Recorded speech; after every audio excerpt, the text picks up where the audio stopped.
سمر،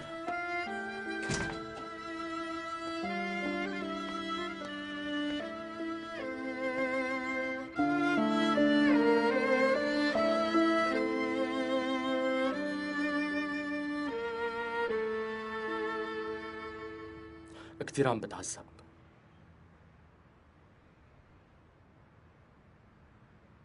عقلي مو معي، قلبي مو معي.